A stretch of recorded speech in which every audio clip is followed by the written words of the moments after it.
Thank you for staying with us here on News Desk. To some more stories, and the British High Commissioner to Ghana, John Benjamin, has rubbished claims by the Ghana Football Association that he was sacked from his job in Chile.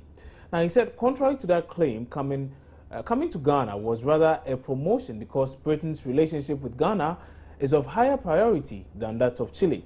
Now, Mr. Benjamin was reacting to Ibrahim Sani Dare's allegations that he was sacked from his last job in Chile.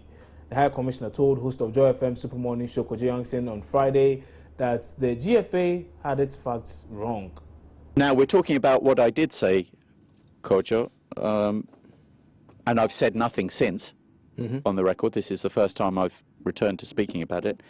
We're talking about what I did say. Let me tell you what I didn't say. I did not indulge in personal insults. I haven't. I think it's unprofessional, and I'm not doing so now. I have no intention of doing so in the future either. What's come back at me,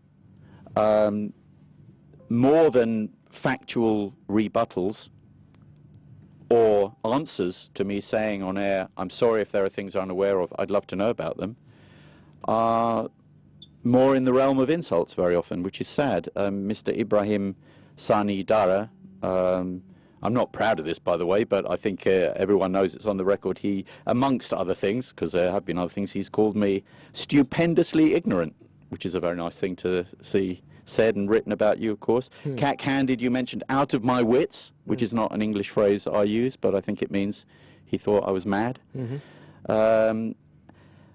He also, those are just personal insults. He also said, I understand on one interview, that I was almost sacked from my last job, which is simply untrue. In fact, I came here from Chile on promotion because Britain's relations with Ghana are so important that the job here as High Commissioner is a higher grade ambassadorship than the one to Chile. But that's what he said. And this has gone on. I've not responded. I thought it had all gone away, and then earlier this week, George Afriya, amongst other things, I think he described me and us as extortionists, was the word that was used on Monday, which is fairly extraordinary. But I use those as illustrations to repeat the point. I haven't indulged in any personal insults. It was just a question, and a question that I apologized in advance for if I was unaware of parts of the answer. I think that I've said on your show this morning, I think debate is great. I don't expect people to agree with me. I don't want people to agree with me if I make a statement. I think it's perfectly legitimate to take issue, and I welcome that. But I think people should disagree with facts and counter-arguments and substantive rebuttals, not with personal insults. But when we get into the area of rebuttals, Mr. Sani Dare said, for example, that I totally misunderstood the situation because in the UK itself, only the government funded grassroots pitches, not the FA. He said that. He is wrong. Currently, for example, there's a programme in the UK to build 150 new sports complexes across our country, 400 new third-generation pitches, and that has a budget of £150 million. 50 million of that comes from the British government, 50 million of that comes from the English Premier League, and 50 million of that comes from the English FA. And if you look at the FA's website, you'll see what else they do for grassroots football. So, again, please rebut on a factual basis, but let's all get the facts right. Now, I've decided to talk about that today with you because this has gone on for 5 or 6 weeks, and I, apart from the maximum 2 minutes on this subject in the original interview, I haven't myself responded while all this has been going on, and I've no intention of talking about this again. I hope that the reaction to what I'm saying to you here this morning isn't just another list of derogatory language. But what I can tell you is that I've received hundreds and hundreds of messages from ordinary Ghanaians in support of asking questions about this area. I can tell you I've received very strong messages of support from current and previous Black Star players. And I'm not going to break anybody's confidence by saying who, but that was quite heartening. So, you know, I think that a very short interview or section of an interview was overblown. It was kept going for weeks and weeks. I didn't respond further. I'm choosing to do so this morning, and I don't intend to come back to the subject after our interview with you, Kojo, and I'm grateful to you for giving me the chance to respond to some of this language that has been going around.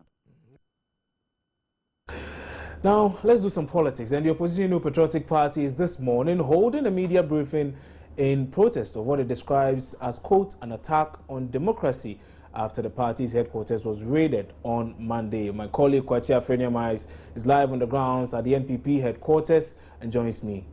The MPP's Asylum Down headquarters, thousands of party supporters have gathered at the party's main car park. A number of top officials within the largest opposition party are here right now. The regional chairman of the MPP, Greater Accra regional chairman of the MPP, for example, is here, Mr. Ishmael Ashite. The national organizer of the party, John Buedu, is here. I've seen some members of parliament, Antonio Akotos, a member of the Finance Committee of Parliament, the shadow finance minister, for example, is here. And as I mentioned earlier, many of the party supporters here are either in red or black. The press conference itself is yet to begin, but ahead of that, there's been a lot of singing, drumming, and chanting by the party supporters, many of who are saying that what happened here at the party's headquarters at dawn on Monday is clearly unacceptable. Deputy Communications Director of the party, Perry Okujeto, is here with me. Perry, ahead of this press conference, of course, one of the key issues that you say you'll be touching on is the fact that the party's own investigation point to a sudden involvement of the military and the police in this. We'll be hearing some compelling evidence in this regard. Well, like you said, the party itself has begun some investigations into what transpired here on Monday dawn. And like you've already described the mood here at the party headquarters, it is a mood of anger. It is a mood of people who support our party wanting to show that we will not take this blot on our democracy. We will not accept this.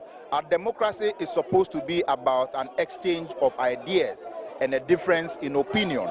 We will not accept where attacks are orchestrated on our party's headquarters day in, day out. We will not accept where people are brought in here to our party's headquarters to ransack the party's headquarters, take away party property, steal documents that belong to the party, and vital documents for that matter.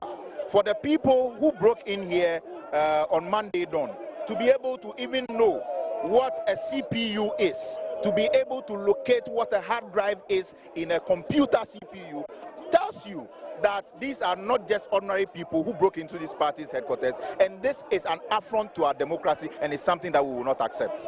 And of course, on the day that the incident occurred, your party's acting chairman, Mr. Freddie Blay, mentioned that the party will be conducting its own investigation into this matter. Have you concluded with that probe? Have you concluded with that probe?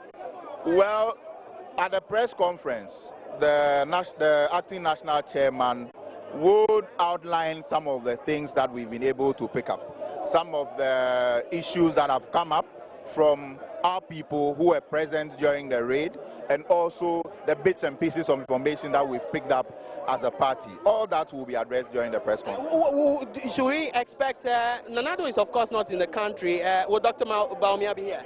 Dr. Mount Bawumia will be here. As you can see, some of our regional chairmen are here, some members of parliament, members of our council of elders, members of our NEC and national council are here.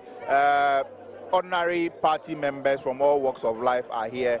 Clearly, what you can see here is the NPP and its supporters expressing a certain level of anger against what has become a blot on our democracy, a blot on free speech, and an encroachment on our rights as citizens of Ghana.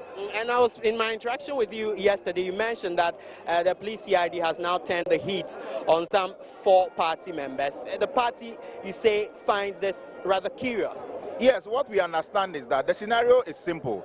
If I'm in my home and I'm attacked by robbers, when you are arresting the robbers, do you arrest me, the owner of the home, in addition to the robbers? No. But we find a weird scenario where our security guards who were on duty here that night and our 2 caretakers who were also here, who were taken hostage, their phones taken away from them and locked up in a security post, they were the ones who have been invited by the Ghana Police Service, and statements taken from them. We had to bail them from police custody a few days ago. Now, have they been charged, and with what information I picked up indicates with they have not been charged. As I speak to you, they have not been charged. That's what I know. But they have caution statements have been taken from them, and we have bailed them. And I understand they were picked up for illegal possession of guns. True? Well, that I cannot confirm. All right, thank you so much. So that was a Deputy Communications Director of the MPP, Perry Okudzeto. The press conference itself is set to begin in the next 15 minutes or so. As I mentioned earlier, a number of the top officials of the MPP are already here, waiting for the acting national chairman, who is expected to address this media briefing, where the party once again says it will use as an opportunity to provide some pretty compelling evidence into what happened here and the military's own involvement in what transpired here at dawn on Monday. And Dr. Mahmoud Bawumia, as you heard Perry Okudzeto say, will be here himself. The flag bearer, from all indications, is out of the country and will not be at this press conference. Over to you in the studio, Chencha Hene. Afreniama joining us live from the MPP headquarters, from where that particular press conference, I'm told, is going to be taken off in the next few minutes. We'll bring you live updates as and when we do have them right here on Joy News Multi TV. But we're taking a break now on News Desk. We'll bring you business when we return.